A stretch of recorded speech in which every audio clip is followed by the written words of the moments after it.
역사의 쓸모 최태성. 최근 방송에서 많이 보이는 역사 강사 최태성님의 책이다. 부제는 자유롭고 떳떳한 삶을 위한 22가지 통찰로 22가지의 이야기를 다루고 있다. 벌거벗은 세계사에서 한국사를 재미있게 강의하는 것을 많이 보았으므로 이 책을 읽어보고 싶어졌다. 그의 강의에는 항상 무언가 배울 만한 교훈을 알려주는 게 참 좋았다.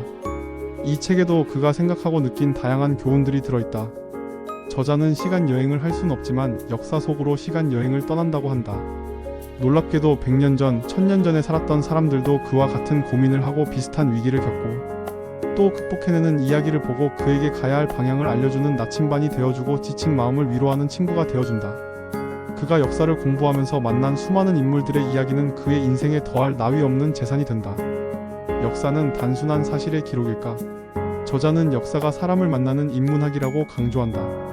나보다 앞서 살았던 사람들의 삶을 들여다보면서 우리는 어떻게 살 것인지를 고민하고 실천할 수 있도록 도와주는 존재가 역사라는 것이다. 그래서 모든 강의의 1강에서 역사를 왜 배우는지를 다룬다고 한다. 역사를 공부하며 어떤 삶을 살고 싶은가에 대한 실마리를 찾을 수 있다면 가장 좋을 것이다. 굳이 시간을 되돌리지 않아도 우리는 역사를 통해 무수히 많은 선택과 그 결과를 확인할 수 있다. 역사는 그래서 세상에서 가장 쓸모있는 학문이라고 그는 생각한다. 그래서 책 제목을 역사의 쓸모라고 이름 붙였다. 인생을 사는 동안 우리는 늘 선택의 기로에 놓인다. 선택이 어떤 결과를 불러올지 알 수 없기에 그때마다 막막하고 불안하다. 하지만 우리보다 앞서 살아간 역사 속 인물들은 이미 그런 경험을 했다. 그 수많은 사람의 선택을 들여다보면 어떤 길이 우리 삶을 더욱 의미있게 할 것인지 예측할 수 있다. 역사는 아득한 시간 동안 쌓인 무수한 사건과 인물의 기록이다. 그야말로 무궁무진한 콘텐츠라고 할 수 있다. 그 안에는 수많은 사람의 삶과 그 과정에서 형성된 문화의 흥망성쇠가 담겨 있다. 우리가 이 시대의 역사를 공부해야 할 이유가 이것만으로도 충분하다. 역사는 기록이 아닌 사람을 만나는 일. 역사는 무엇보다 사람을 만나는 공부이다. 고대부터 근현대까지 긴 시간 안에 엄청나게 많은 삶의 이야기가 녹아있다. 그래서 저자는 우리가 계속 그런 사람들을 만나다 보면 좀 더 의미있게 살기 위한 고민, 역사의 구경꾼으로 남지 않기 위한 고민을 할 수밖에 없지 않을까 하는 생각을 한다. 품위 있는 삶을 만드는 선택의 힘. 우리는 매번 선택의 기로에 놓인다. 그 선택은 때때로 예측 불가능할 만큼 기상천외한 결과를 불러오기도 하며 한 번 선택한 것은 되돌릴 수 없다. 그렇지만 다행스럽게도 우리는 과거를 알 수 있다. 지금의 우리처럼 사는 내내 수많은 갈등 속에서 결정을 내렸을 과거 사람들의 삶을 통해서 조금이나마 예측해볼 수 있다. 우리의 삶을 품위있게 만들려면 어떻게 해야 할까? 저자는 역사적 사고가 큰 도움이 될 것이라고 말한다. 많은 사람들은 현재만 생각하여 잘못과 부정을 저지른다. 역사적 사고를 통해 이런 잘못을 줄일 수 있다. 역사적 사고란 역사 속에서 나의 선택이 어떻게 해석될지 가늠해보고 다른 사람에게 미칠 영향력을 고려해 판단하는 것이다. 이런 역사적 사고는 특히 대중에게 큰 영향력을 끼치는 지식인이나 오피니언 리더에게 반드시 필요한 사고이다. 역사의 구경꾼으로 남지 않기. 조선의 성군으로 꼽히는 정조는 참 힘들게 왕이 된 인물이다. 목숨을 부지하느라 고생했던 정조는 왕이 되자마자 왕권을 강화하는 한편 정치 개혁을 위해 힘쓴다.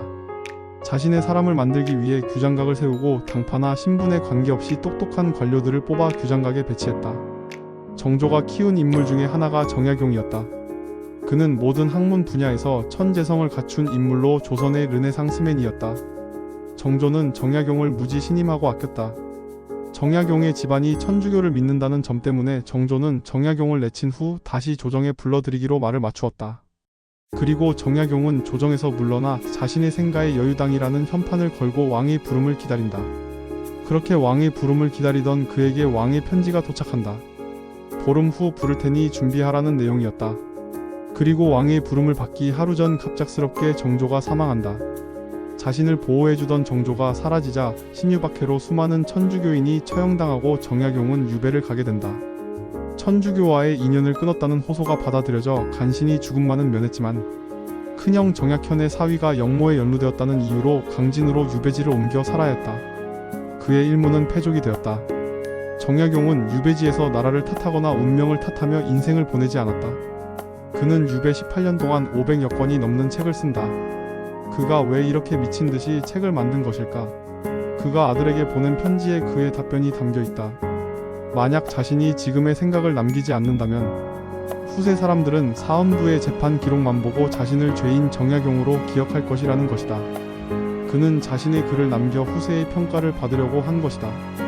그리고 정약용은 그의 뜻대로 조선 후기 실학을 집대성한 대학자로 후대에 인식될 수 있었다. 우리는 인생의 고비를 만날 때마다 역사 속 인물과의 소통으로 지금 당장 닥친 문제를 조금 더 멀리서 바라볼 수 있게 된다. 그렇게 멀리서 내 문제를 바라보면 현재의 고비는 긴 인생에서 작은 하나의 고비일 뿐이라는 것을 깨닫게 된다. 왜 할머니, 할아버지는 태극기를 들고 광장으로 나왔을까? 2017년 촛불 탄핵이 일어나고 박근혜 대통령이 파면되자 태극기 부대의 시위가 거세게 일었다. 태극기 부대를 구성하는 사람들은 대부분 연배가 높은 어르신들이다. 이 노인들을 비하하는 틀딱충이란 용어가 남발하면서 저자는 큰 충격을 받았다고 한다. 틀니를 딱딱거리는 노인과 벌레를 뜻하는 충을 합해서 노인들을 벌레처럼 비하한 용어였다.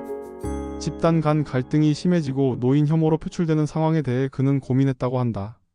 그들은 왜 태극기를 들고 나오는 건지 우리는 그들이 살아온 삶의 시간을 상상해보고 이해한다면 세대 갈등이 갈등을 넘어 혐오로 번지는 것만은 막을 수 있을 거라 생각한다. 역사를 공부함으로써 서로의 시대를, 상황을, 입장을 알게 된다면 우리의 관점도 달라질 거라고 말한다. 22가지 주제를 가지고 다양한 역사적 사례들을 들어주며 많은 것들을 생각하게 만들어준 책이다. 그분의 강의를 들어본 경험이 있다면 책도 강의처럼 재미있게 읽을 수 있을 만한 책이다.